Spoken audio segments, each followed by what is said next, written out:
Hello student, welcome back to R S Nayak lecturer.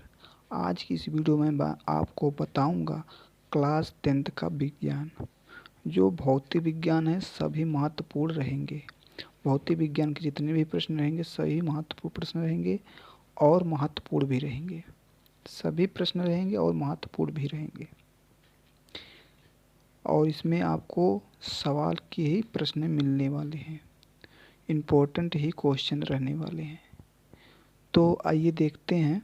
पहला question कह रहा है कि एक उत्तल लेंस की फोकस दूरी 50 सेंटीमीटर है, तो उस वस्तु का प्रतिबिंब की स्थिति बताइए जो लेंस से 25 सेंटीमीटर की दूरी पर अक्ष के लंबवत है, तथा प्रतिबिंब का आवर्धन भी ज्ञात कीजिए। इसमें कह रहा है कि वस्तु की प्रतिबिंब ज्ञात करना है और आवर्धन भी ज्ञात करना है।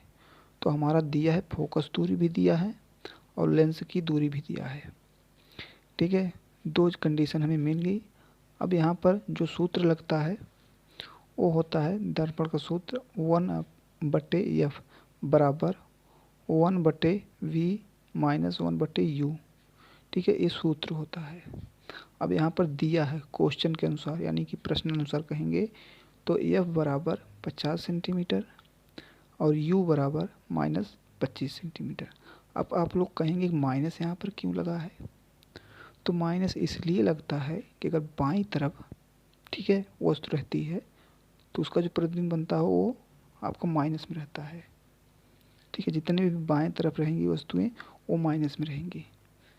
अब यहाँ हमको v ज्ञात करना है, m ज्ञात करना है। ठीक है, इसके बाद आगे देखते हैं कि 1/50 बराबर 1/v माइनस 1/25 माइनस। ठीक है, ये हमें मान को रख दिए हैं। अब इसको हम पक्षांतर करेंगे। इसके बाद देखिए हमें क्या मिलता है, 1/v बराबर 1/50। ठीक है, 1/50 माइनस 1/25, ये हमें पक्षांतर करने पे मिल गया। तो अब इसका जो हम लासा लेते हैं, ठीक है, लासा लेने के बाद हमें क्या प्राप्त होता है, लिखेंगे 1/v बराबर 1 माइनस 2/50। तो आप लोग लासा लेने नहीं आ रहा है तो कोई बात नहीं, मैं इसका वीडियो बना दूंगा लासा कैसे लिया जाता है। पहले आप लोगों का एग्ज़ाम नज़दीक है, आप उसको देख लीजिए। फिर इसके बाद कह रहा है कि बराबर माइनस दिया है तो 1/50। ठीक है, अब b बराबर हमारा निकल के आ गया कि -50 सेंटीमीटर। ठीक है, 50 सेंटीमीटर। तो ये वो लेंस की बाईं तरफ है, तो लेंस की बाईं तरफ जितना भी रहेगा वो माइनस में रहेगा। अगर लेंस की वहीं दाहिनी तरफ रहेगा तो प्लस में रहेगा। ठीक है, तो अगला फिर देखिए क्या कर रहा है, जब बाईं तरफ रहेगा तो आभासी बनेगा और वहीं दाहिनी तरफ रहेगा तो वास्तविक बनेगा। ठीक है, अब देखिए प्रतिबिंब लेंस के सामने 50 सेमी पर आभासी बनेगा। कंडीशन पूछा था कि प्रतिबिंब कौन सा बनेगा, तो यहाँ कह रहा है कि आभासी बनेगा। तो प्रतिबिंब कैसा बन रहा है, आभासी बन रहा है। तो आवर्धन ज्ञात करने के लिए हमें फार्मूला चाहिए v बराबर u, v/u, ये आवर्धन का सूत्र होता है। तो हम यहाँ v का मान निकाले हैं, v का मान -50 है और जो हमारा u दिया है उसमें क्वेश्चन में तो -25 रख देंगे। तो यहाँ माइनस माइनस देखिए बट्टे में है तो इसको काटेंगे तो 25 आ जाएगा। ठीक है, दो बार में कट जाएगा। 25 को हम काटेंगे, 25 से 25, 25 दूना 50। ठीक है, दो बार में कट गया और यहाँ से हमें 2 प्राप्त होता है और माइनस माइनस पहले कट जाता है, आप लोग जानते रहिएगा। फिर हमें 2 प्राप्त होता है तो इसकी जो आवर्धन होता है m बराबर हमें 2 प्राप्त होता है। तो प्रतिबिंब 2 गुना बड़ा बनेगा। कैसा प्रतिबिंब बनेगा, 2 गुना बड़ा बनेगा। वीडियो लंबी हो जा रही है तो आप लोग वीडियो को एंड तक ज़रूर देखिएगा, क्योंकि इसमें मोस्ट इम्पोर्टेंट क्वेश्चन बता रहा हूँ। अगर आप लोग स्किप करते हैं तो आपको एक स्टेप भी समझ में नहीं आएगा। ठीक है, हाँ, और शाम को आप लोगों को कि विज्ञान की पेपर कैसे पास करें इसके बारे में वीडियो आपको शाम को मिलेगी 7 बजे। ठीक है, अब देखिए दूसरा क्वेश्चन है, उत्तल दर्पण की फोकस दूरी के लिए सूत्र लिखिए। उत्तल दर्पण के कोई दो उपयोग लिखिए। कह रहा है कि उत्तल दर्पण की फोकस दूरी लिखना है, उसका जो सूत्र होता है उत्तल दर्पण का वो सूत्र लिखना है, और उत्तल दर्पण का कोई दो उपयोग लिखिए। तो हम यहाँ लिखेंगे सूत्र पहले 1/f बराबर 1/v प्लस 1/u। ये सूत्र हो गया उत्तल दर्पण का। तो जो कि हमारा एफ होता है दर्पण की फोकस दूरी, v जो होता है दर्पण से वस्तु की दूरी, और नहीं सॉरी u जो होता है दर्पण से वस्तु की दूरी होती है, और जो v बराबर हमारा होता है दर्पण से प्रतिबिंब की दूरी। ते आप लोगों को बता दिया हूँ। अब आगे देखिए उपयोग पूछ रहा है, तो उपयोग आप लोग लिखिएगा उत्तल दर्पण के उपयोग। तो उत्तल दर्पण के दो उपयोग पूछा था, हम लोग दो उपयोग लिखेंगे। तो पहला है उपयोग वाहनों में पश्च दृश्य दर्पण के रूप में, यानी कि जो वाहनों में लगा रहता है पश्च के दृश्य, जो पाछे में शीशा लगा रहता है उसको पहला हम देखेंगे उपयोग वाहनों में पश्च दृश्य दर्पण के रूप में। और दूसरा है बाजारों तथा गलियों में लगे लैंपों के बनने में। ठीक है, ये दो हमारा उपयोग मिल गया है।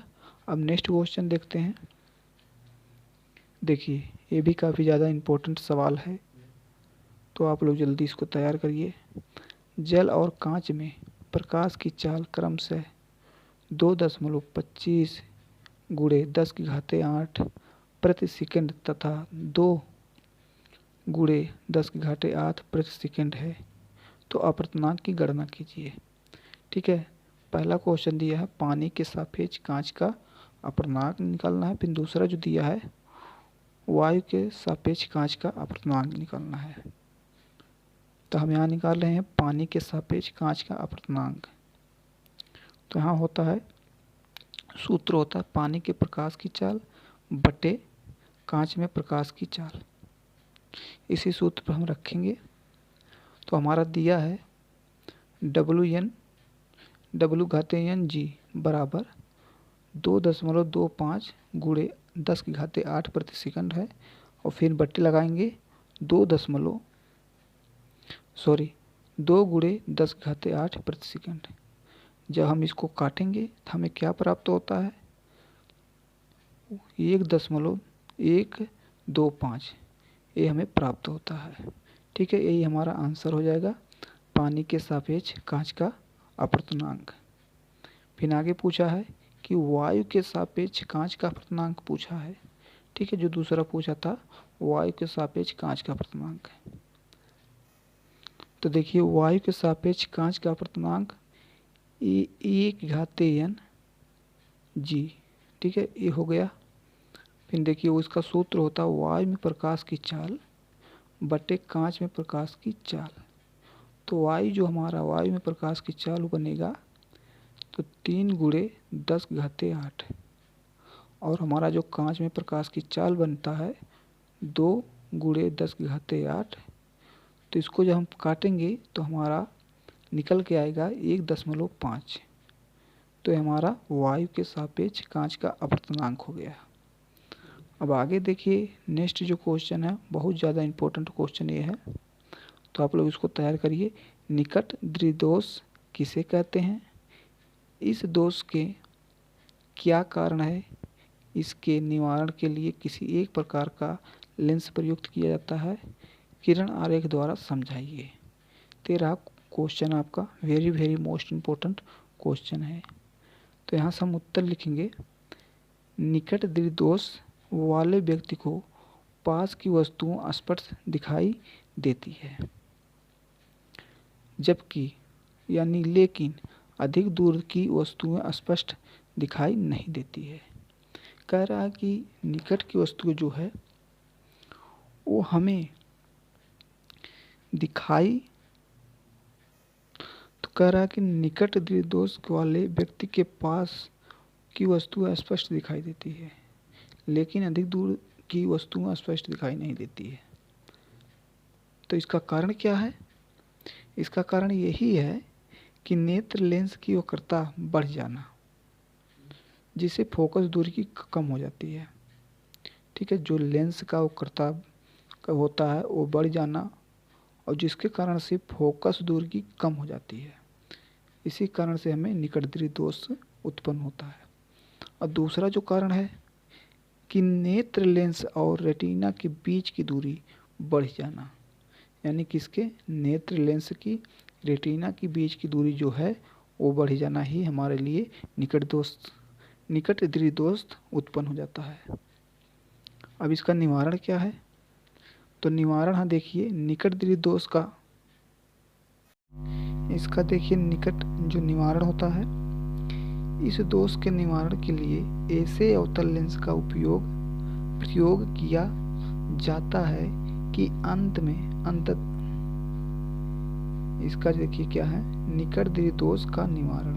हेडिंग बनाइएगा आप लोग, फिर इसमें लिखिएगा इस दोष के निवारण के लिए ऐसे अवतल लेंस का प्रयोग किया जाता है कि अंततः पर रखी वस्तु से चलने वाली किरणें इस लेंस के निकलने पर नेत्र के दूर बिंदु एफ से आती हुई प्रतीत हो, तब यह किरणों नेत्र लेंस पर अपवर्तित होकर रेटिना पर प्रतिबिंब बनाती है। इसका मतलब क्या है? तो इसका मतलब ये है, कह रहा है कि अवतल लेंस का प्रयोग किया था इसमें। ठीक है, निकट दृष्टि दोष में अवतल लेंस का प्रयोग होता है जो कि अंततः पर रखी वस्तु, यानी कि कोई उसकी सीमा होती है, वहां पर रखी वस्तु, ठीक है, से चलने वाली किरण, जो वहां से किरण चलने वाली जो देखती है, तो इस लेंस के निकलने पर नेत्र के दूर बिंदु एफ से आती है। ठीक है, जो दूर बिंदु एफ से आती है प्रतीत हो, तब ये किरण नेत्र लेंस द्वारा अपवर्तित हो जाती है, तो उसे रेटिना पर प्रतिबिंब बनाती है। ये देखिए, मैं इस प्रकार से चित्र इसका बना भी दिया हूँ, तो आप लोग समझ लीजिएगा इसको। और यहाँ से लिखिएगा, और वस्तु का स्पष्ट प्रतिबिंब प्राप्त हो जाता है तथा वस्तु स्पष्ट दिखाई देने लगती है। तो यहाँ देखिए, ये रेटिना है और ये जो है आपकी आँख है, ये आपका अवतल लेंस लगा हुआ है। ठीक है, जिसे हमको बोलते हैं चश्मा, यहाँ पर लगा हुआ है, और ये एफ है, यानी कि एफ फोकस दूरी है। तो ये आप लोगों को चित्र तैयार करना है। आगे क्वेश्चन देखिए, नेक्स्ट कह रहा है क्वेश्चन, स्वच्छ आकाश का रंग नीला क्यों दिखाई देता है? इसकी व्याख्या कीजिए। तो लिखना है आपको, सूर्य से आने वाले प्रकाश जिसमें अनेक रंग होते हैं, जब वायुमंडल में से होकर गुजरता है तो वायु के अणुओं एवं धूल के महीन कणों द्वारा इसका प्रकीर्णन होता है, और बैंगनी तथा नीले रंग का प्रकीर्णन लाल रंग के प्रकाश की तुलना में 16 गुना अधिक होता है। तो समझ में नहीं आया आप लोगों को? तो देखिए, फिर से एक बार मैं बता दे रहा हूँ। कह रहा है कि सूर्य से आने वाला प्रकाश जिसमें अनेक रंग होते हैं, सूर्य में आने वाला प्रकाश, उसमें कितने रंग होते हैं? 7 रंग होते हैं। तो अनेक रंग होते हैं, जबकि वायुमंडल से होकर गुजरता है। जो सूर्य का प्रकाश होता है वो किससे होकर गुजरता है? तो वायुमंडल से होकर गुजरता है।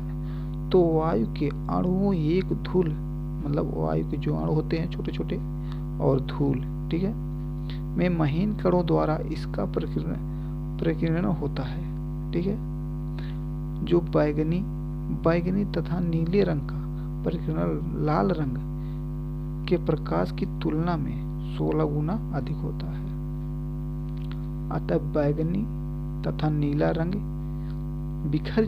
यानी कि बैंगनी तथा नीला रंग बिखर कर हमारी आंखों तक पहुंचाता है।